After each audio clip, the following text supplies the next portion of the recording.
Gozdarjeva povest. Tako je Rosa Mohar iz Semiča naslovila zajetno knjigo, v katero je strnila delo in življenje 77-letnega Franca Janeža iz Črnomlja, gozdarja z dušo in srcem, naravovarstvenika in izjemno ustvarjalnega človeka.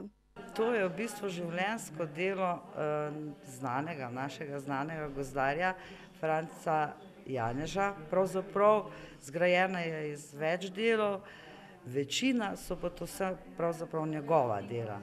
Lesorezi oziroma reliefi, 33, pospremljeni z besedili njegovimi, spomini na ta njegova delovna leta, čez 40 let, pesmi, pripovedi, v drugem delu pa njegove poti.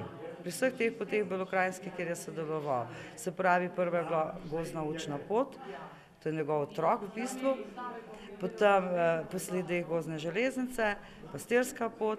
Delo Franca Janeža, velikega ljubitelja in varuha narave, pa je opazno tudi pri Gričkem kalu, na Obrhu in Vražjem kamnu. Kjerkoli greste, vidite te njegove značilne zapise, tablice z njegovo pisavo. Torej vsi ti kaži poti, po teh poteh roških, to je vse njegovo delo, vse njegove ideje, zdaj jih on obnavlja počasi, dobiva malo tudi prostovoljce, ker se zelo boji, da bi to propadlo čez en čas, in tudi te zadeve smo predstavili. Janez je poznan po neizmerni ljubezni do narave in še posebej do gozdov okoli Mirne gore, gore miru, kot jo sam imenuje. Na vse mogoče načine, tudi z zeliščnim napitkom Zmajevka, je poskušal predstaviti in javnosti približati njemu tako ljubo Mirno goro, pa tudi Kočevski Rog, pravi Moharjeva.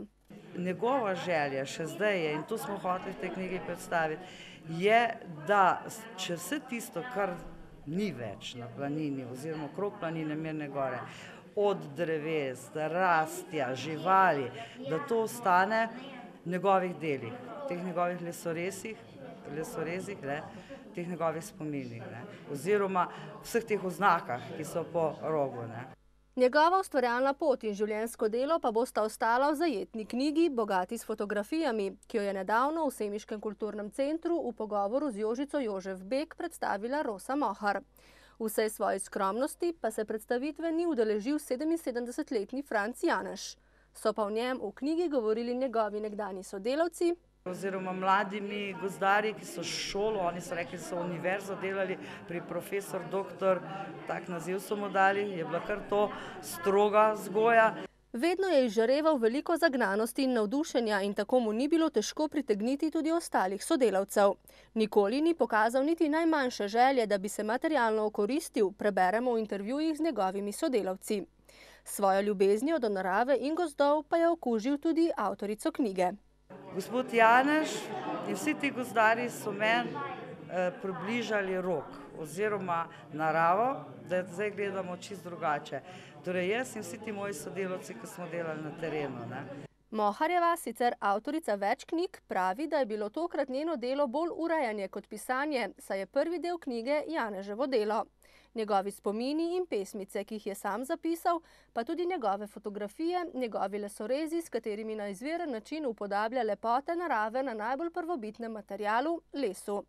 In tako znamenite zeli iz mogočnih gozdov Mirne gore dobivajo svojo novo podobo v razbarijah, ki jih ustvarjajo njegove pridne in spretne roke. Zadnji del knjige pa lahko beremo kot vodnik po njegovih 3 učnih poteh, ki jih je sam uredil in bogato opremil, in še 3, pri katerih je sodeloval.